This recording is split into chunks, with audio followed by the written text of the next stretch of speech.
Hey, what's up? You're watching Sit Down. I'm DJ Sixsmith. Homeland coming back for its final season. Sam Trammell's here with us. What's up, man? What's up? How's everything going? Great. I'm back in New York, which is back in New York. You're cleanly shaven here. How about that? I know. We were just laughing. Like, I can't remember the last time I shaved for a part. And like, how many years are we talking here? A lot. Wow. I don't want to say. You're not going to put a time on it. I can't. Yeah, it's too early for me to figure it out. But yeah, I don't usually pay politicians, but you got to shave when you do that. Yeah. And for a show like Homeland, you're just going to do it all. You got to show up. I mean, amazing show. We were talking about it off camera. What was the biggest appeal about jumping into this? Well, I mean, it's just such a juggernaut, this show. I mean, and it's like the A-team of TV. They have the best directors. They have the writers, Alex Gansa and Howard Gordon, who, I mean, the writing is so good on the show. And, you know, I mean, it's funny, I'd worked with Alex Gansa a long time ago on the show called Maximum Bob, that Barry Sonnenfeld directed. It was a comedy, it was weird. But anyway, we teamed up again, and I just get to show up in the last season and do so much that I can't tell you about.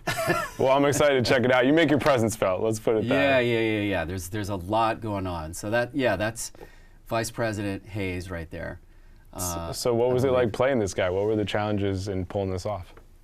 Well, you know, he's an ambitious guy. He's to the right of center, and the president, you find out has pulled me onto the ticket to kind of help soothe the divided nation, because he's left and I'm right. And you know, stuff happens. And it's really exciting. This is one of those shows where, if you haven't checked it out, there's so much that has been packed into the seasons, and it's like stuff you would never expect to happens in the show. Yeah, and it's huge. I just saw, I think you saw one episode. I just saw the first episode last night, and it's so massive this year. It's, you know, it takes place a lot in Afghanistan. And we were shooting in Casablanca, Morocco, and that was a funny thing because I would fly out there to be on a White House set. And look like that. In Morocco. In Morocco. And like, also, like all of the extras and the background actors, and there are a lot of them, because you're like in the situation room, and you've got generals, and you've got, you know, important secretaries, and people that are they had to get them from the Casablanca population. That's crazy. And none of them spoke English. No, they're just hanging out in this White House. I don't know if any of them had seen the show. They had no idea what was going on. They're like, yeah, we can make some money doing this. Cool. Let's roll. Totally. And so we had a French AD who would speak to them in French and explain, no, you have to look at him when he comes in. He's the president. You have to stand up, but don't look too much. Like, just directing them. It was funny. It was a lot.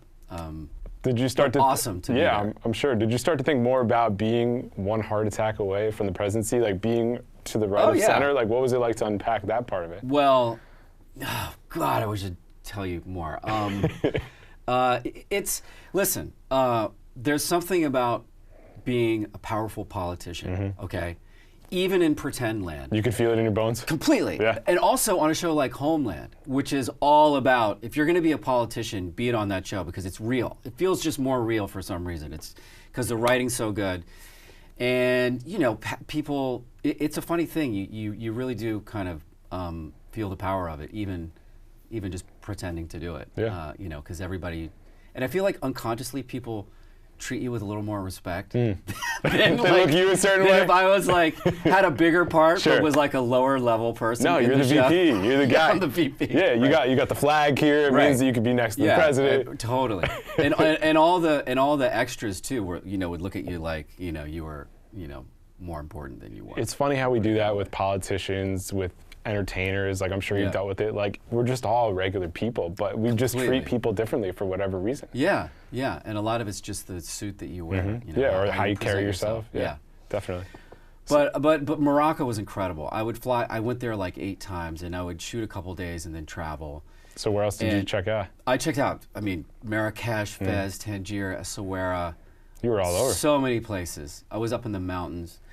But usually with the production, when you go and you shoot somewhere, the production kind of puts its stamp on the place. I mean, it's because productions are like armies, and they have everything under control. They have cars for you. They do this. They do that. They get the hotel, and it's all like they've got it under control. Pretty insular. Yeah. In Morocco, it was the opposite. Like, Morocco put its stamp on us. Like, when I got there, I felt like I was in the show. I felt like I was going to be handed a dossier, kidnapped, put on a motorcycle, because there was the people picking me up couldn't speak English. I was just kind of shuttled to this weird hotel. You know, you're kind of, it's an Islamic country, which was so fascinating and wonderful. But really, really, I don't know, it was fun. It was, but very exotic, you know, very exotic. And like I said, I felt like I was in the show. That's awesome. Yeah. So we were talking off camera. Carrie Mathison is unlike any character I've ever seen before on TV because it's somebody that is battling mental illness, who's amazing at her job and keeps getting roped back in. So when you think about that character in Claire Danes, what was it like just witnessing that greatness throughout? It's greatness. She's so good. And you saw the first episode. I mean, just watching it, she brings so much to every scene. And yeah, she's been playing the character for 7 years, or it's 8 now. You know, this is the last season. But I was in True Blood for 7 years, and I know that like it doesn't matter. Like, yeah, you know your character a little bit better, but you still have to bring it every time. And there's so much going on with her in every scene, and you just see her thoughts, and you see her struggles, what she's struggling with that person in that particular moment. And yeah, she's getting roped back in, and she's got, you know, and I mean, I guess it's not really a spoiler because it tells you right at the very beginning. She's been somewhere and she doesn't know what happened. Right, she's trying to piece together place. like she's trying to piece together in her own mind what she might have revealed to whoever, wherever she was. And that plays a huge factor because she may have given up secrets the government had.